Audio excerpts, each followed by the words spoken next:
All right, we're gonna go check the rabbits. It's my compost pile over there. Got that looking decent, I guess. So these two bunnies, the white ones are female, and they've got their grass rations for today. Hey, bunny, bunny, bunny, bunny, bunny. And here's Thumper, he's the boy. He doesn't eat as much grass as they do. So there's this thing that the rabbits do. So that's a nesting box. I'm concerned it might be too small, but we're gonna go with it and see what happens. First time with rabbits. So anyway, there's this thing that they do. They pull their own fur and they line the nest box with it. I'm concerned that there's a lot of fur out here in the cage and not only in the nest box. So I mean, I don't really want her to have her babies out here. I don't think. I'm not sure it's gonna make. Oh shoot, oh my god, there's little bunnies in there. I just saw movement. Oh my gosh, there's little bunnies in there. Okay, let's check this guy or gal. No little bunnies in there. Okay, and she hasn't pulled her hair yet either. So, all right. This one, when she pulled her, started pulling some of her fur, I said, okay, well, she's definitely pregnant. I mean, we tried to have our boy impregnate them both on the same day. It's better to have two mamas than one, in case one turns out to be a bad mama. You have a backup plan. Now, I don't know what I need to do to check those babies. I mean, I guess I need to, probably the best thing is to let mama do her thing, but we definitely have movement in there. The little bundles of joy are bundled up. I don't know if mama would let me see them or not, but I'm inclined to not mess with them. A really disgusting thing, unfortunately, that does happen with rabbits.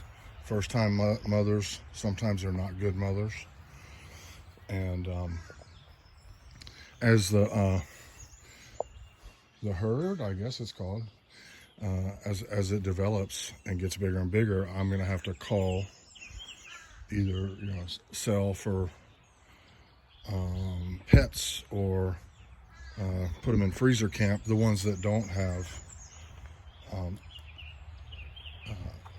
don't produce babies after a while. Anyway, sounds harsh, but down the road, if I've got a bunch of rabbits, I'm going to call the ones that are not producing kits. They're called baby rabbits, kits. Anyway, sorry, I don't know how I got on that tangent.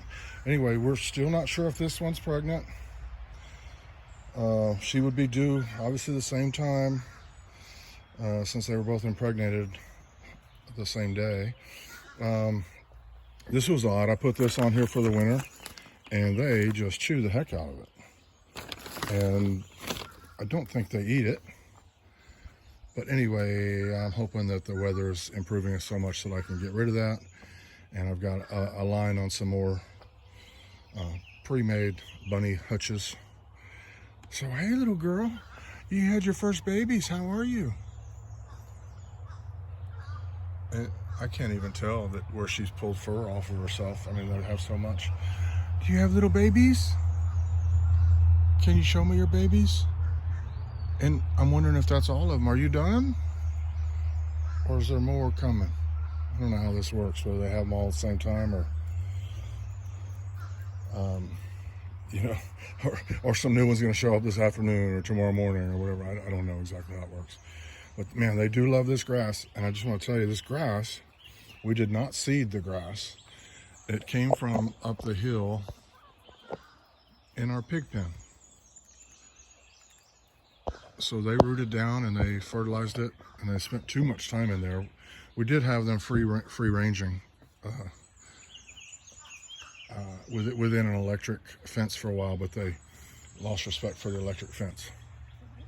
These guys are supposed to stay in that poultry netting over there from Premier One, by the way. Anyway, first thing to do in the morning is fly out. So I don't know. Not sure what the deal is. All right, back to the rabbits. Man, I'm sure once Mom gets back, she's going to want to see him. So we might go digging into that nest. But man, it's too bad because I don't know when they were born. We don't know exactly. I mean, it was today, I'm pretty sure. But I just see that movement in the fur. And in the nesting box, and it's moving. So there's at least one baby rabbit in there. All right, I need to get that my second hand free and decide what I'm gonna do. I may leave them alone, or I may dig in there and at least put my eyes on them. All right, bye now. Hey, precious, come here, baby. Come here, baby. She was taking a nap in the woods. I saw her on a stump right.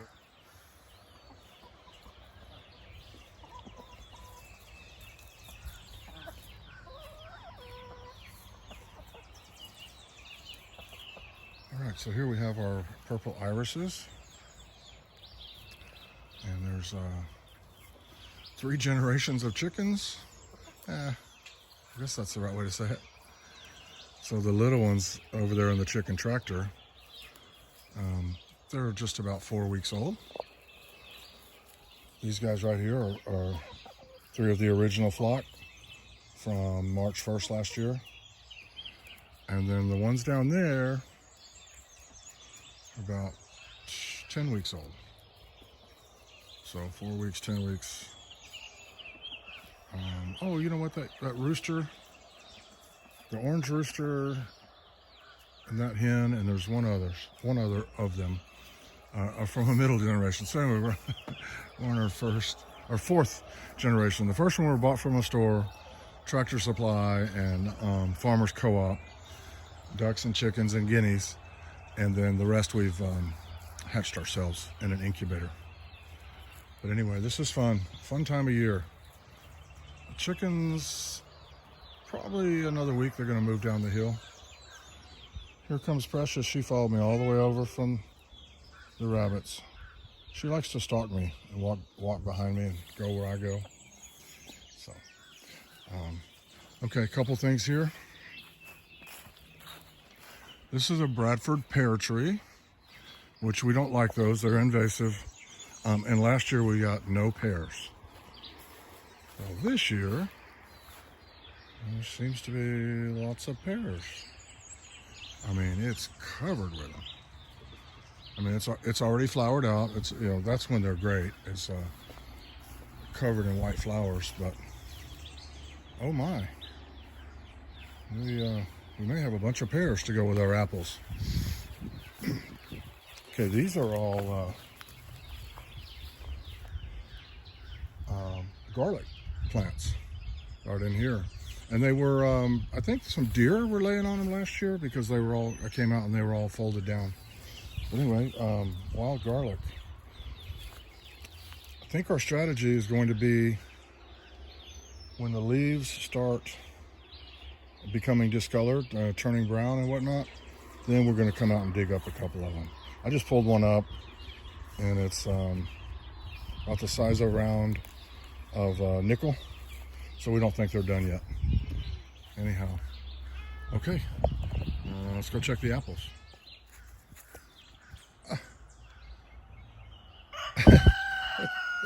A chicken just jumped up and got him a blueberry.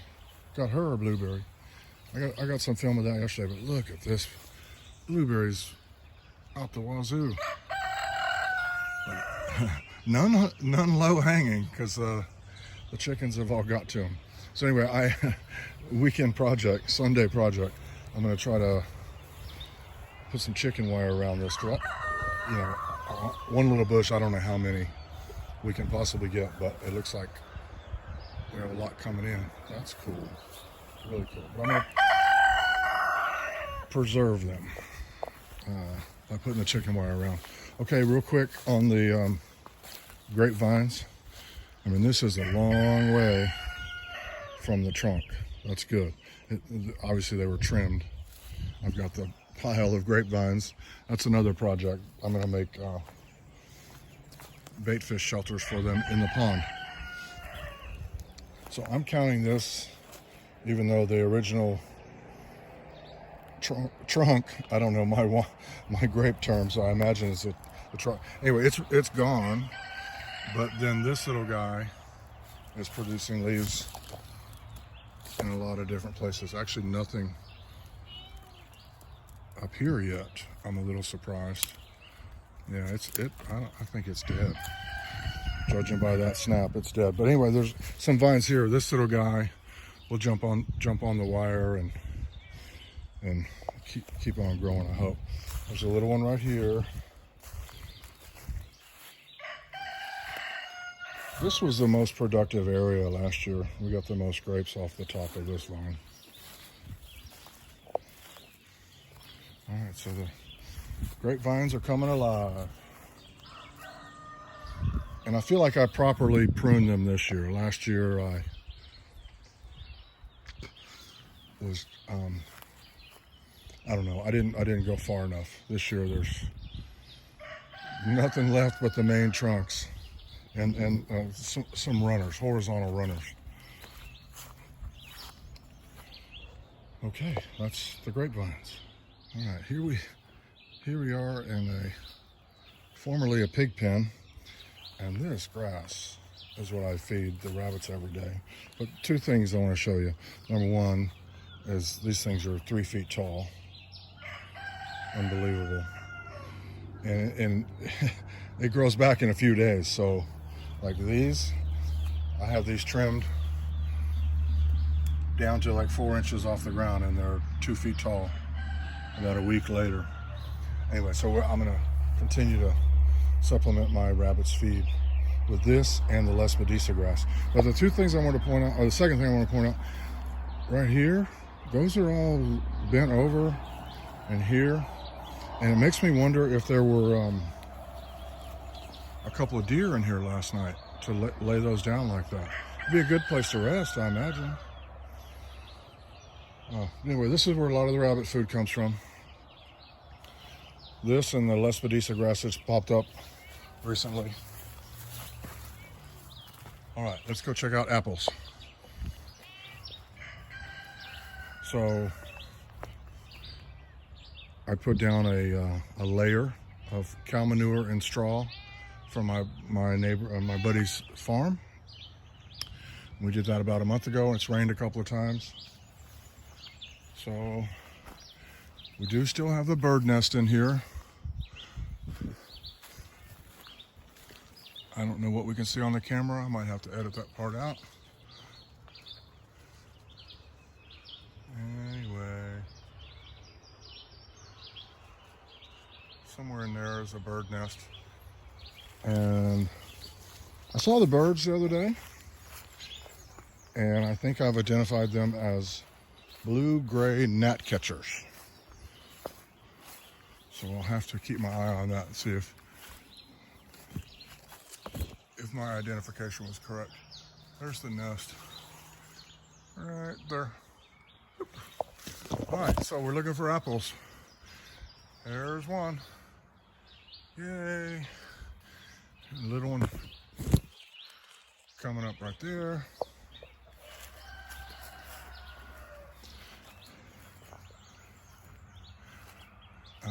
Let's see. Okay. A couple little apple buds there. Well, not buds. It's the actual fruit coming out. All right. There's more. Little apple there.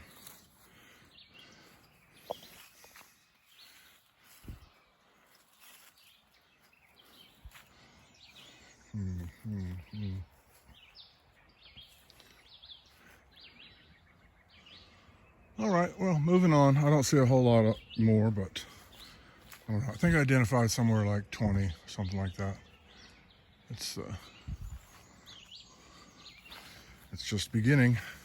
And I made a mental note last year that all the apples were gone by June.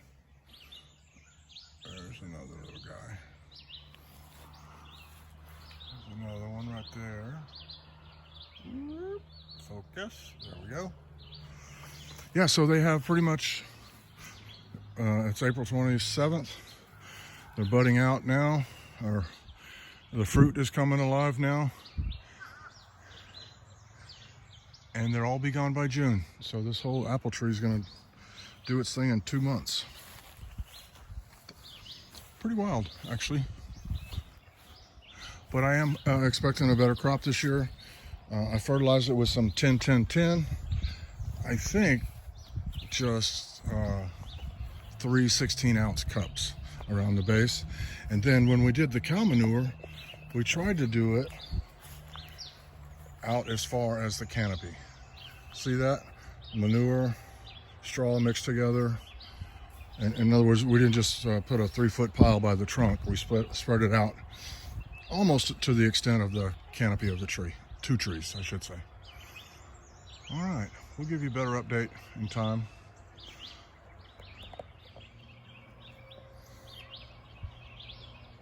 Okay, we're going to do a quick check of the grass in this area.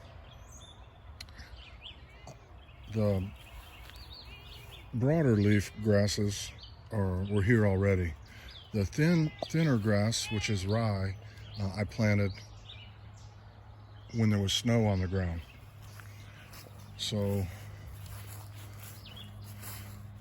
all of the thinner grass is winter rye.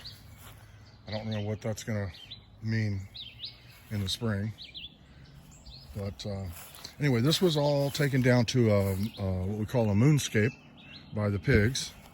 You know, we had some craters. They were exposing some of the roots from the apple trees. But then I've come back in when there was about a foot of snow on the ground and seeded winter rye. You know, one bag, it was like $16 or something like that. And now this whole hillside has got some great grass on it. So here's the piggies. We didn't seed that. That was down to nothing. Just a big old mud pit. All of this along here, out into there, we seeded ourselves. So turned a moonscape into some productive land, I think. All the birds, when we had the chickens 100% free ranging, they love this tree right here. Imagine there's a bunch of bugs below, but also roosting places in the tree branches. You know, they can get up off the ground and be safe and all that.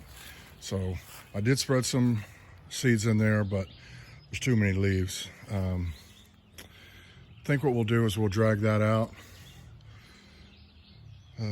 add it to the burn pile. Oh man, I just realized that guy is totally dead. Dead tree. So he's got to come out. And then a bunch of the little ones have to come out too. This little guy, he's going to be gone. All the little ones in there. We're just going to keep the big trees. And the word for the day is silvopasture. Silvopasture. So that is kind of like that area right there. Big trees, lots of grass underneath. Most of the little trees are gone so that sun can reach the grass and you can have grass. It's good for really all grazing animals. Sheep probably would be good. Cows gives them a scratching post. Pigs, of course, could go through there. Hey, I got a kitty at my feet. Hey, hey, precious.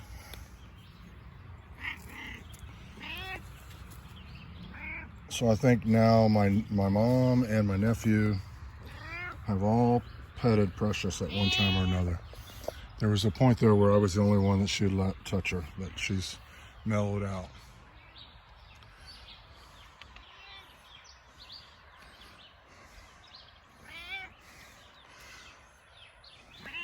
Hey, precious. Hey, baby.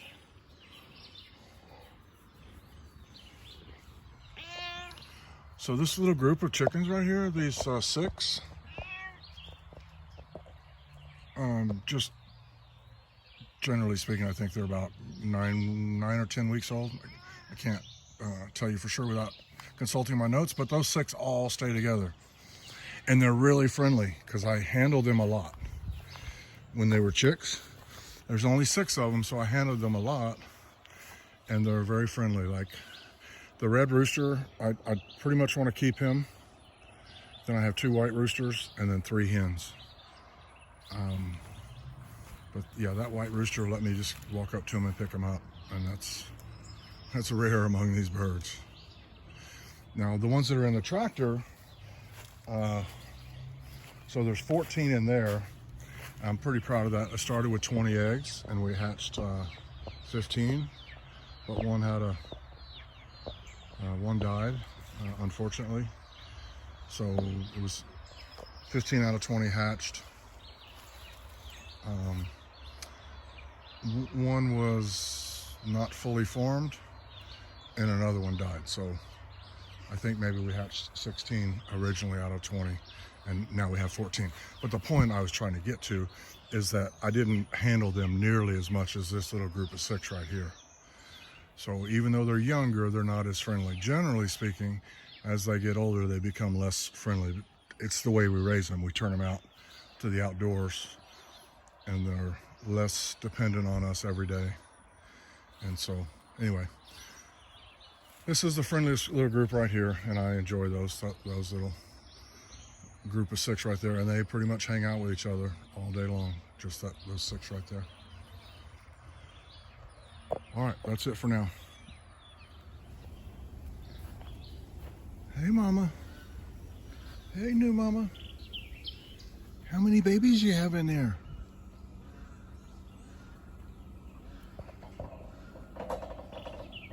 Well, I can confirm we have babies. We have kits, baby rabbits, and they're in there. Haven't stuck my hand in yet. Hadn't seen mama go in there yet today, but I see movement. And so we know for a fact we have baby kits. I guess I'll show you as we go along. We're kind of taking the approach that I don't want to dig my hands in there. We're gonna keep our eyes on mama and see what she does and what she tells us to do. And when she brings them out, we'll see them. I don't want to do anything to mess it up on her first pregnancy, or any of them actually. You know, I don't know if they're like birds and other species that if they get the scent of humans on their babies, they won't deal with them properly or won't be good mothers. So we're not giving her any reasons to do that. So, all right, that's the big finish for the video. We have confirmed, and today is day 34, by the way. The internet tells me that the rabbit should be pregnant for 28 to 33 days, and today's day 34. So, surprise, surprise. She probably had them last night, but I'm not sure. And then I saw those legs and I thought I had kits over here too. But anyway, no, we're not even sure if she's pregnant. So what we're going to do is we're going to give it at least a week. And if she doesn't have baby kits by then, I think we're going to reintroduce our male rabbit. So I think I've showed you this before, how they chew the plastic. Man, we're going to have to come up with something different next year for winter time to keep the snow and rain off of them. All right, signing out. We got baby rabbits first time at Stone Butterfly Farm. So happy. Bye.